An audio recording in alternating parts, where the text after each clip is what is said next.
It's the Deep Slant 101 presented by Xfinity. And joining me today is Pro Football Focus's Mike Renner. He's the lead draft analyst. He's the co-host of Tailgate. Mike, welcome in. I haven't talked to you in a few years, but I'm sure this is probably your favorite time of year. Oh, yeah, for sure. April is my month.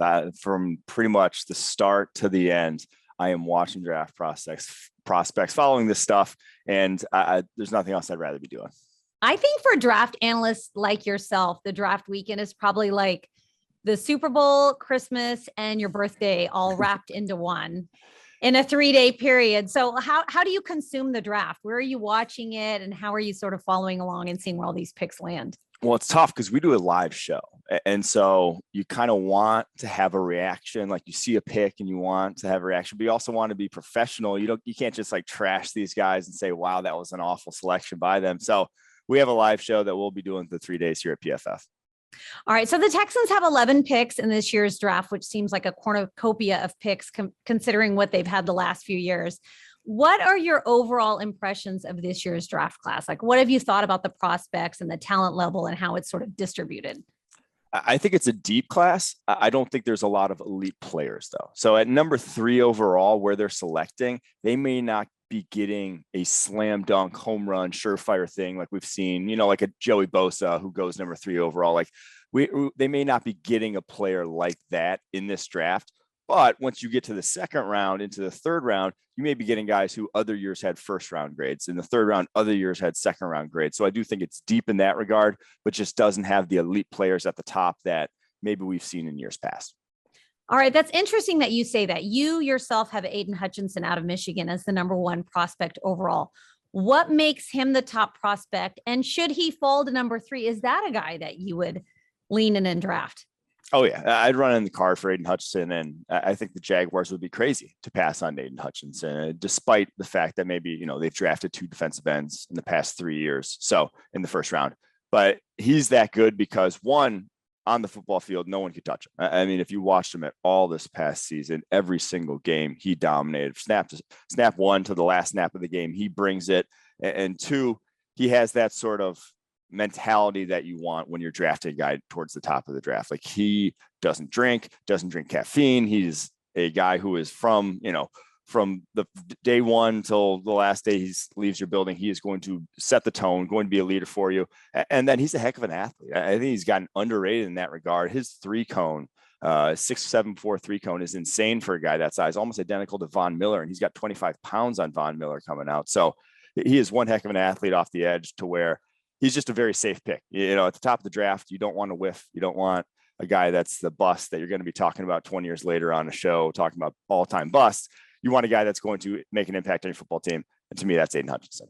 All right. So if we just look at positions, when you've got 2 picks in the first round, like the Texans do, which since I've worked for the Texans, they've never had that. Usually they don't have a first round pick. So you've got 3 and you've got 13. What's your strategy position wise? I mean, if it's deep in pass rushers or edge rushers, is that a position you wait on, or is that a position that's really elite at the top? I mean, walk me through the 3 and 13 picks, like how you attack it position based on position. So for the Texans, they're in a sort of with a roster where they need to attack valuable positions, offensive tackle, wide receiver, defensive end, obviously quarterback. That's probably off the table this year with what they saw from Davis Mills last year, but like positions where if you draft them, you're paying them less than what you'd be paying free agents. So in this year's class, looking at positions like that, and that's what I said, I think they should attack because they just don't have, a ton of talent on that roster.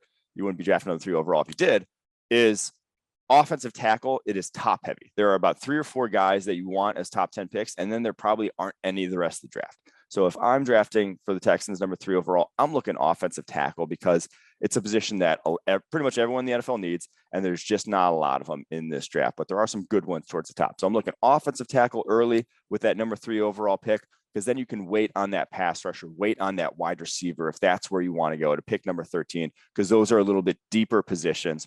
The difference between someone like Kayvon Thibodeau or Trayvon Walker, who may go in the top 5, and someone like Jermaine Johnson, the Florida State edge rusher, who may go more in the teens, isn't that big in my opinion. So you can wait on that position to pick 13, because I think edge is the deepest position in the draft class. So I'd lean offensive tackle pick 3, someone like Ike Ekwonu, Evan Neal. And then once pick 13 rolls around, that's when the wide receiver class, maybe someone like Jamison Williams out of Alabama, that's when that starts to become more attractive. Or the edge class where, like I said, Jermaine Johnson, George Karlaftis from Purdue. There's names there that could be productive and will go in the middle of the first round.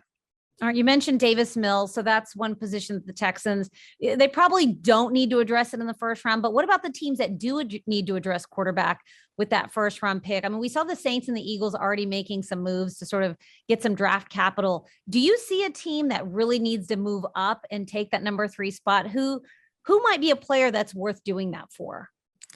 I think if anyone's moving up and making a big play in this draft class, it's for someone like Malik Willis out of Liberty. And it's because of what he could be. And if you've looked at the quarterback position around the NFL, it's not the guys who can play adequately. It's not the Teddy Bridgewaters of the world, the Andy Daltons of the world that are getting big money, that are leading these teams to the playoffs. They're leading to consistent year-on-year success. It is the guys who can turn an offense into an elite offense all by themselves, that have the tools, the physical ability to open up the playbook for offensive coordinators in the NFL today.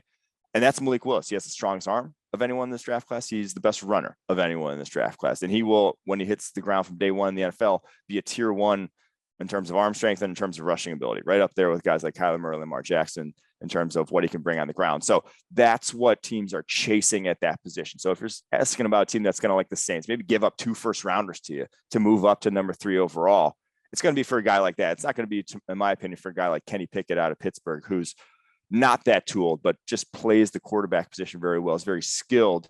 I think those guys are getting devalued in the draft, as we even saw last year with Mac Jones, who went to 15 overall, 4 guys drafted ahead of him. Then he comes to the NFL, obviously plays well, but I think teams are still chasing that higher end when giving up that sort of draft capital. So that's a guy, if someone is going to trade for number 3 overall pick, that I think it would be. All right. Texans fans are really intrigued by the running back position. The Texans have struggled to run the ball in recent years, and they really don't have any running backs on the roster. They re-signed Rex Burkhead at the end of the season. They've got a few young guys, but Lovie Smith has talked about wanting a 3-down back, which is maybe a luxury the Texans haven't had in recent years. They've done running back by committee. So with that being said, what is a good pick for the Texans? When might be around that they target running back, should they do so? And who are some of the guys that you think might be a good fit?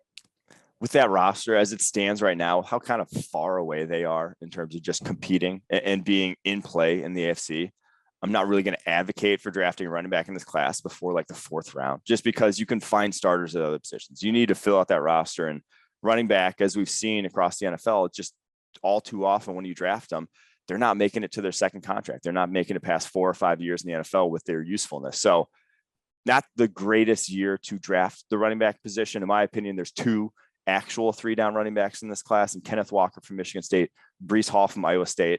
I expect both of those guys to be off the board by probably pick 50, probably somewhere at least aren't going to make it out of the second round. So at that point, I don't think you're finding your 3-down back in this class. It would be difficult to do so. What I would do is probably take a chance 4th, 5th round on a couple guys who have the athletic tools, but may not necessarily be polished products coming out. Some of the guys I'd highlighted in that mold are Rashad White from Arizona State, who was a JUCO transfer, really just hasn't played too much football, but is electric with the ball in his hands and one of the best testers athletically in this draft class.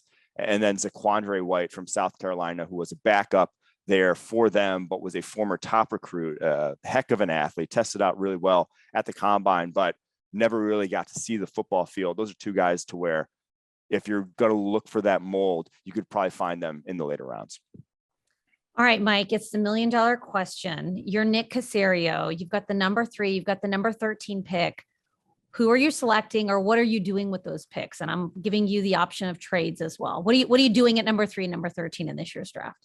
It's a tough one because, like I said, I don't love the top end talent in this draft class. I don't think pick 3 versus pick 15 is anywhere close to the difference as what we saw last year. So if the New Orleans Saints, with what they just did, made that move, if they're willing to give up pick 16 and 19 and also throw in some more draft capital my way, I'm looking to trade down from that number 3 overall pick. This is a roster where, one offensive tackle, one edge rusher isn't putting me over the hump. It isn't putting me over the edge here. I need a lot of pass rushers. I need a lot of offensive line help. So I'm looking to trade down with that number 3 overall pick still, like I said, collect valuable positions. But if I can get 2 more first rounders, maybe a second and a fourth or something like that, I'm making that trade every day, because with the state of this roster, I need to build every single position. So the more picks, the more you can address positions. All right. Good stuff. Mike Renner from Pro Football Focus. You can follow him on Twitter and read all of his work at Pro Football Focus. And PFF is also launching a 4-episode podcast series with number 1 overall projected pick Aiden Hutchinson on Wednesday, April 13th. It's titled Hutch. Be sure to download and subscribe. Mike, appreciate the time. Love seeing your work, and excited to see where these picks shake out. Oh, me too. Thanks for having me on.